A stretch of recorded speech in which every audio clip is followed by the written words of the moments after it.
Hello, Shepherd's Light Ministry. How are you all doing? Welcome. Today, we're like leaning this way. Today I'm getting on here and I'm going to share a little bit with you about the fast. We're almost done. It's January 17th, 2006, and we are on day 16. You know what that means? We have 16, 17, 18, 19, 20, 21. 6 more days. 22nd, we get to eat. But when we eat, we got to do it cautiously, okay? So this Sunday, tomorrow, make sure you're charged, especially if you're doing the liquid fast, because there's a way to get off the liquid fast that we do it safely. And then Wednesday, I'll go over it again. This is crucial and it's very important. You want the fast, you want to take your time coming back to food. Trust me, I take longer and longer every year, and I am so thankful and so blessed. Like, the longer I take to come back to full food after the fast, the better I feel. It's amazing how that happens. Food really is like not food anymore. That's all I can say. Is it's not food. It's not like the stuff you buy in the store is not real or something. It just has so much junk in it. I noticed that when I grew potatoes, it's funny because if you cut potatoes up and then you fry them for French fries, they take like twice as long from the store, and you can see water and stuff coming out of them. And when you put them in there, they kind of like, like you can tell there's water in them. But a potato from the garden doesn't do that. Just an FYI. So you can see when you start gardening or you eat farm fresh, you can see the difference between store-bought and farm fresh. Garlic, same thing. Like, you can just taste it, smell it, see it. Like, there's a difference between garden garlic and store-bought garlic. So think of just during this time, I don't know. I don't even know why I'm going into this homesteading mode, because I probably shouldn't. But during this time, this last week of fasting, consult God and say, hey, should I be planting anything? Should I be growing anything? Maybe it's just one thing. Maybe you just need to grow one thing, master it, learn it, get it down.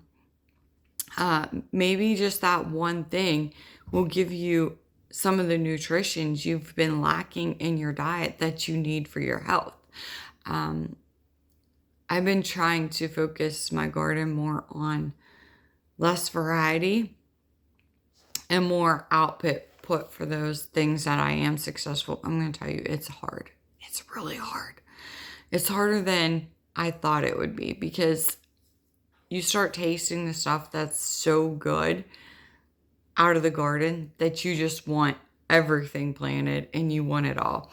And God and I, yesterday, it took me a while to do my Bible reading because I read some and then I stopped, and God and I was just like talking a little bit.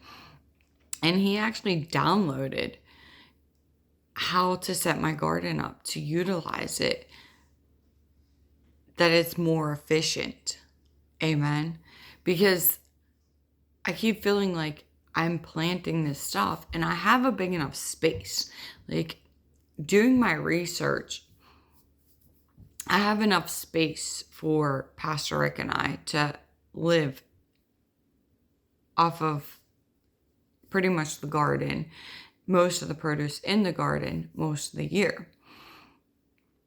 With that thought, I'm like, okay, we're not though. We had 2 items last year that we were able to go through enough that we wouldn't have to buy. Actually 3 that we wouldn't have to buy all year. Now, tomatoes, they were a bust. They were my fault. I planted these ones that were supposed to like burst in your mouth, and they were supposed to be so good.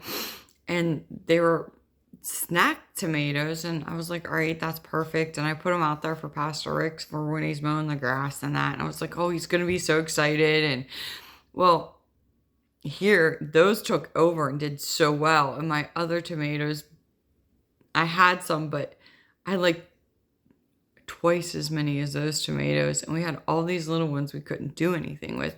If I had regular sized tomatoes, that amount, we would have been good. So I had enough. They were just too small to do anything. And my fennel, I had enough that this year I'm not planting fennel. Yes. And I'm sad because I love fennel and I love growing it. I love smelling it. I love the fresh smell.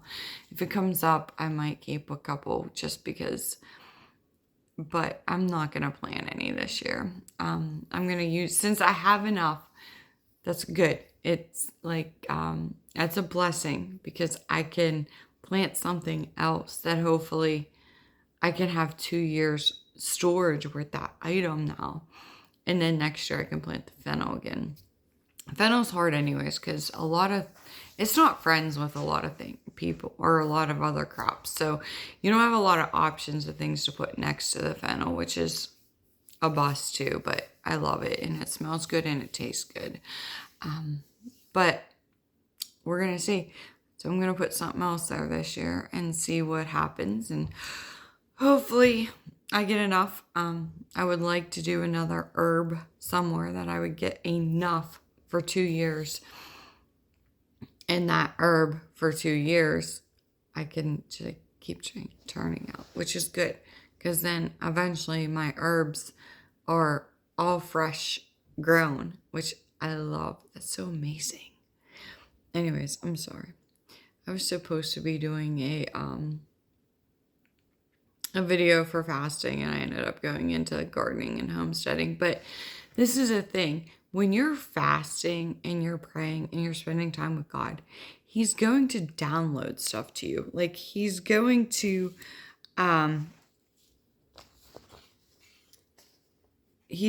show you things that you don't normally see. In day 11 or day 5, it says, one of the blessings is, then you will call and receive answers to prayer. Okay, that's one thing. We call out, we receive. We've been doing confessions. And part of the confessions is, you will cry to God and He'll answer. That's day 6 also. Sorry, I was not ready for this, so I'm looking through. There is one that the Lord will guide you continually, day 9. That's Isaiah 58:10. The Lord will guide you continually. Continually. He gives you dreams and visions.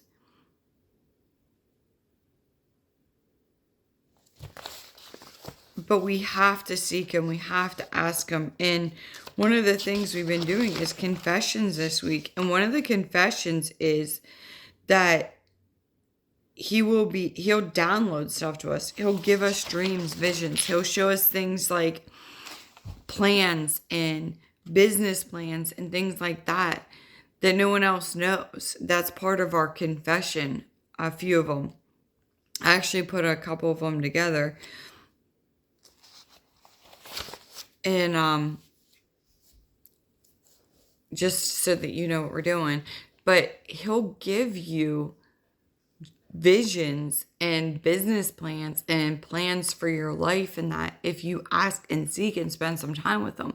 And my garden is a great example. Like, He actually downloaded a new plan for me in my garden that I can utilize a little bit more space. And I'm like, yes, go God, thank you, because He did it better than I could. And now I'm able to fit a few more things in if I just take a few plants, put them a different way, and put some things in between that I didn't think to put in between. Because in those plants, the ones that I wanted, anyways, it's all about companion. But it's funny because the way He showed me, I looked it up and everything's a companion. Like they thrive off of each other. And I was able to fit my basil in where I was like, how am I going to do this? Because it's not friends with this. Basil's not friends with garlic, but it's friends with tomatoes. And I went with my tomatoes, but my tomatoes are with my garlic, which last year I did do after I dug my garlic up. I put some basil, but God mapped it out that I was able to put it and still have it close to to some tomatoes, that it would still both of them would thrive, and I would still have basil, because basil keeps some bugs away, garlic keeps some bugs away. Like it's all, when you start gardening, it's not just laying stuff down and putting it in the garden. No, like there is a system.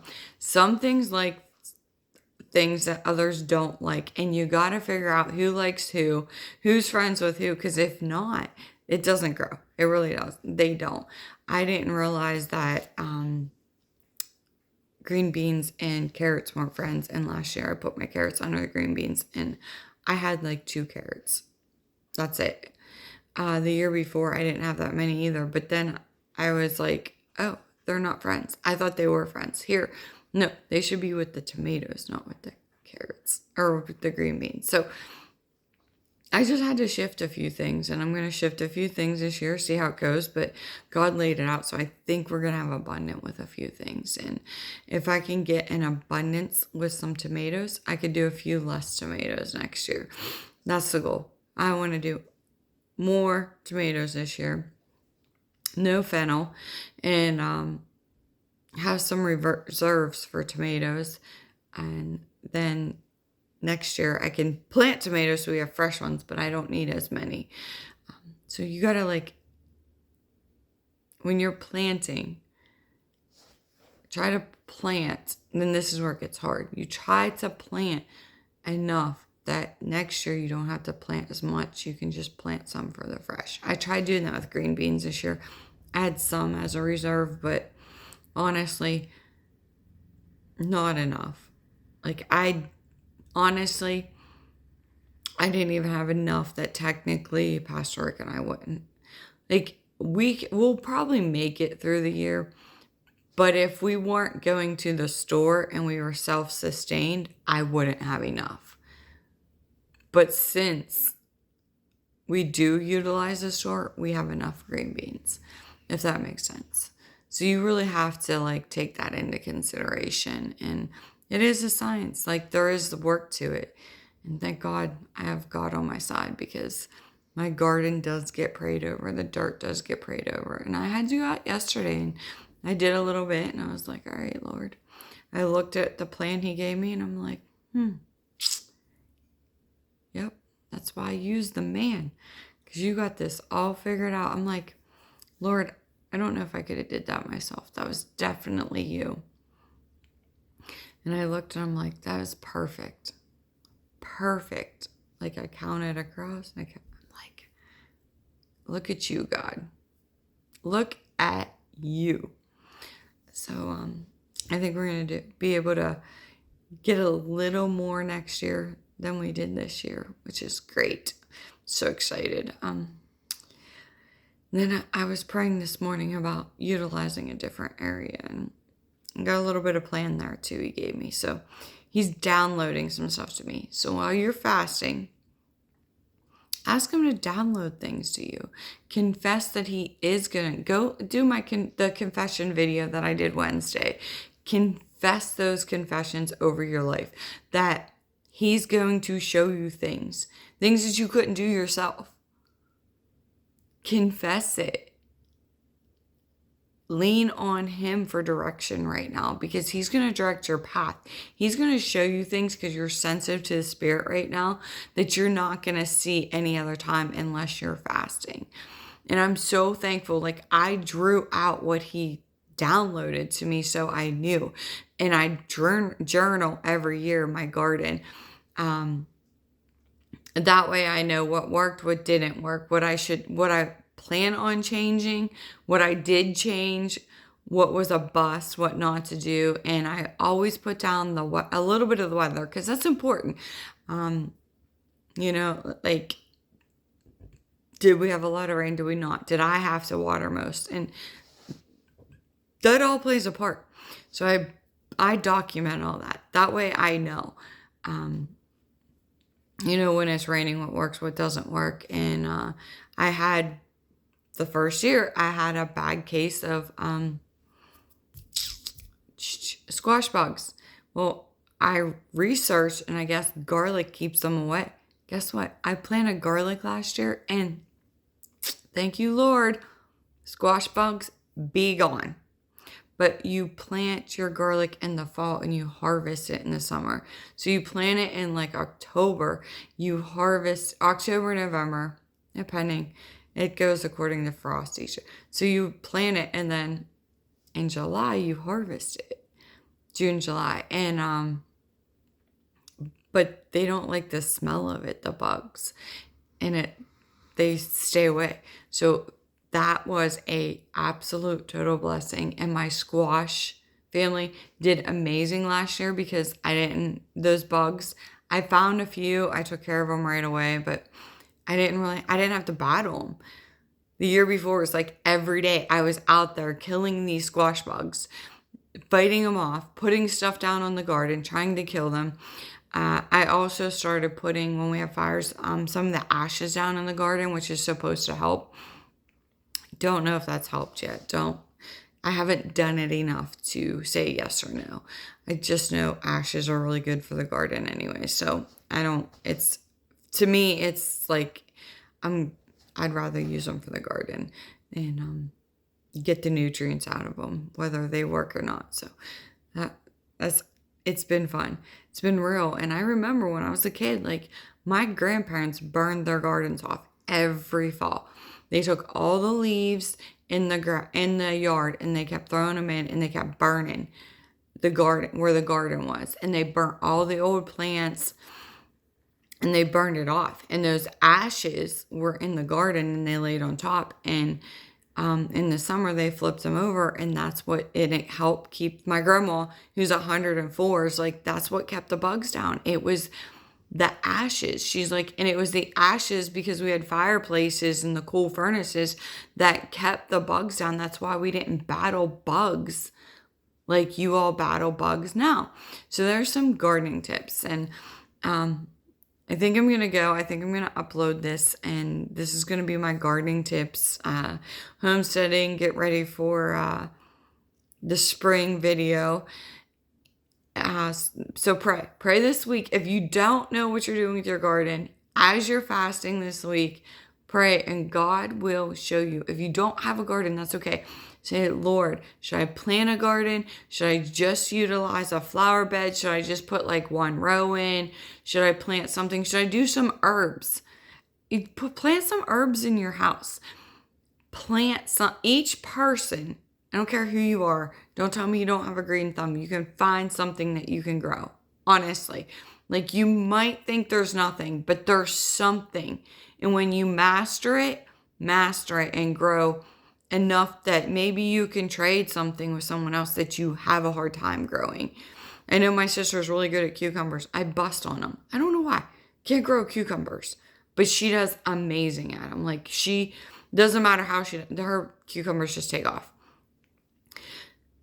Find something and trade with people. That's your best bet if you don't have a green thumb. But grow something. We all should have something growing. And I'm going to encourage you that, and pray about it. Say, God, what should I grow? Should it be outside? Should it be inside? You can grow lots of stuff just in one single pot outside. So should you have 1 pot, 2 pots? Should you just do some herbs? Oregano, it's like a mint, and mint grows. And should you just grow something like that? Start out with like a mint family, because they're pretty hard to kill. So start out with an herb family. Microgreens have so many nutritions. They're so easy to grow. You literally just put them on top and they grow. Start out small. Start with something little. Grow it and go from there. Tomato plants, yes, they are easy, but then they're not easy. They get blight very easy, and they are very common to things like bugs and pests and things like that. But they can be an easy one sometimes. So just pray about it. You know, sometimes tomatoes are easiest for other people. And lots of times people start with tomatoes, but they can be a hard one depending on the weather and what's in it. So just pray. God will lead you. He'll guide you. And plant something that you like that you're going to eat. Like if you like peppers, plant peppers, master them. They take a long time. Peppers take a very long time to grow, but they're worth it. And make sure you plant more than one because they like to have friends around them. They're like an Italian family. They're very close. They don't like being by themselves. They need lots of attention in a way because they got to be around their friends. But they're good. I don't like store-bought peppers anymore. They don't taste the same. So find something. Pray about it. That is your mission this week, is to pray about planting something, whether it's inside, outside, what to plant, where to plant it, how, and just ask him. He'll tell you. All right, I'll see y'all later. I'm going to do a video on fasting now. So you got 2 today. Have a blessed Saturday. I'll see you tomorrow.